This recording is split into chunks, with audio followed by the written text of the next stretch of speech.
Hey guys, we're Sophie. Hey. We just went to see an unscreened film, not released until mid-end of July. It was fucked up. It was literally the most fucked up film that you could ever see in your life. Yeah. What was it called again? We had to Google this in the cinema because, like, we missed Bring out Her on the Back. name. That's it. That's Bring Bring it. Her Back. Bring Her Back. That's it. It's I went on something the. to do with like a parents losing their dad. They go into foster care or something. Yeah. But this foster carer is like pretty She's fucked. up and weird, and she's got this kid that goes around eating wood, Eat it. people, anything. I think he is possessed. He's definitely lost. He hasn't got his mind. No. So when he hasn't got his own mind, he's like a wild animal. He's Yeah. literally like a cage animal. And then the kid who tried to stop him from eating that knife pulled it out of his mouth. Yeah, that was a graphic scene. And then the mother trying to pin abuse on the other kid. Oh And yeah. She wanted the daughter to, well, the foster daughter to be like her own daughter. So, in a nutshell, this film, if you're squeamish, so trigger warning, if you're squeamish, this is not for you. But if you feel like being a dick and want to bring someone who you think would bring some entertainment, like closing their eyes or putting their hands on their face, Or like pouring her own urine on the boy, so it made him Yeah. look like as if he wet himself.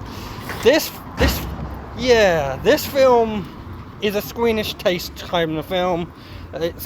You've got to be very, very strong stomach to see this sort of film. Yeah. And Um, you've got to realise that it's a very fucked up film. I think we knew straight away that the Yeah. woman wasn't quite right. I mean, if we knew it was going to be that fucked up, we probably wouldn't have gone and seen it. I don't think I would. Well, I wouldn't have. Yeah. That's the thing about unseen screen films or screen unseen. I think that's how they pronounce it. You are literally going in blind. You don't know what to expect. I like how we got there. We just missed the name of the film, so we didn't know We were what we were absolutely seeing. clueless until, like, you managed to Clock it. clock it on the app Yeah. later on. But holy crap, yeah, the woman, I actually really felt bad for the male character because he had a really troubled life, troubled past with his father, and a lot of things was getting blamed on him, which he wasn't doing. Like, I'm not going to go into massive spoilers or spoil the whole film, but there was a part of the film he got blamed for hitting his sister, but he didn't do it. Right. I remember where I was going at. So there was a bit I was getting to. I feel bad for the male guy because his sister got punched in the face, and he got the blame because she's blind. So a bit of context: she's blind, so she's not going to actually see what happened, And she was asleep, so and she was asleep. likelihood of you being asleep and actually recognising who What- did what and what's happened. And she gave him this spray. So she sprayed, the foster woman gave him this spray. So she sprayed his spray all over him, so it would give his vibes. Yeah, she sprayed it all over herself. So she punched a little kid in the face and made it look like he did it. And when he tried to defend himself, she went all psycho, pretending he's going to hit her I mean, there and was everything. clear, like, gaslighting and manipulation in that. I didn't film. like that. No. I will admit that sort of thing does make you uncomfortable, and I think they did that. They got you to care, which Yeah. it's good when you care about a character and you want him to survive. Does he survive? We'll let you find out that if you're squeamish enough to go and see it. And if anyone doesn't understand what gaslighting and manipulation is, gaslighting is when you, like, the person knows what's happened, but the abuser will trick them into their own reality to Yeah. make them think that that didn't happen. So it's like as if they're going crazy in their mind because they know what's happened, but they're being convinced that that never happened. And if you're not sure of it, you'll probably clearly start to see it. Some of the signs if you specifically watch that scene. And he had to witness his own father dying at the beginning. That's why they got foster cared. And then she told her it was custom to, like, Kiss your kiss his dead dad on the lips. And he's like, nah. And there was a scene that Soph missed because she went to the toilet, but the foster mum actually got the blind girl to touch the body part of a naked person, private, who's dead, rotted corpse. And she's like, what's this? It's just meat. Especially bearing in mind that that girl was probably only a 7-8-year-old kid, so And it that's was clear paedophilia. Yeah, as that was well. disgusting.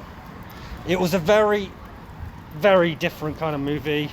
And Very I think in weird. some ways I'm surprised that they actually managed to air that. Yeah, that was. You didn't see, but you knew which area and you knew what she was doing, which was really uncomfortable.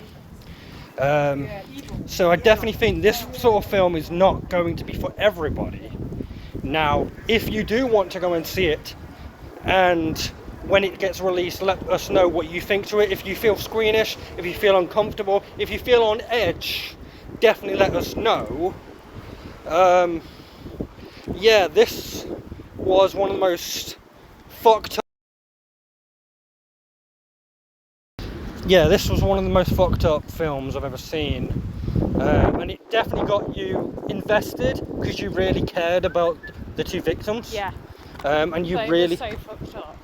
even the ending, I'm not going to get to what happened at the ending, but even that was a bit weird and off the cut. I will say the acting was fantastic.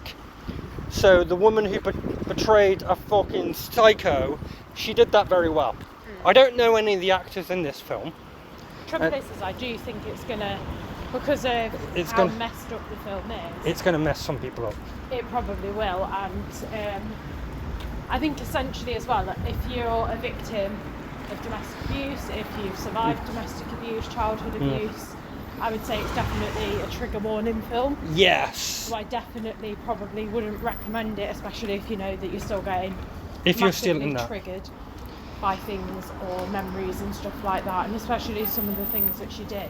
Yeah, you definitely did Yeah. get really you definitely really got really uncomfortable. I've never gone through what they went through, but even I at parts got really disturbed. It was pretty cool when that I think it was a boy or a girl, I'm not actually entirely sure, did try and fight back against her. That was good, and it was nice to see how strong the girl's senses for her brother. She could tell he wasn't alright, so she could tell. Yeah. Um, I just feel that the film is probably going to get a lot of bad press. It- Personally, I It's- don't really think that they should have aired it. it's different. This one is different. But This again, one's that's not. my personal opinion. I don't think that they should have aired that. It was, yes, it's a particular taste. So if you want to go and see it, go for it. But there's trigger warnings. There should be. I don't know if there is. I don't know, but there definitely should be trigger. Be careful if you have been through similar situations. I apologise. I don't want to bring that on to you. But so for those who may suffer with trigger warnings for this sort of film, don't go and see it. If you don't have any and you want to try it out, more than welcome to. And I suppose if you have got a trigger warning and you really still want to see the film, Then please take someone with you, because if at any point you feel triggered, at least if you've got a friend that knows you really well, like that's going to be a massive support network for you should you get triggered. and that's why we kept drinking and eating those Coke bottles things, and we was bouncing off each other. So with all that said, what would you actually give it?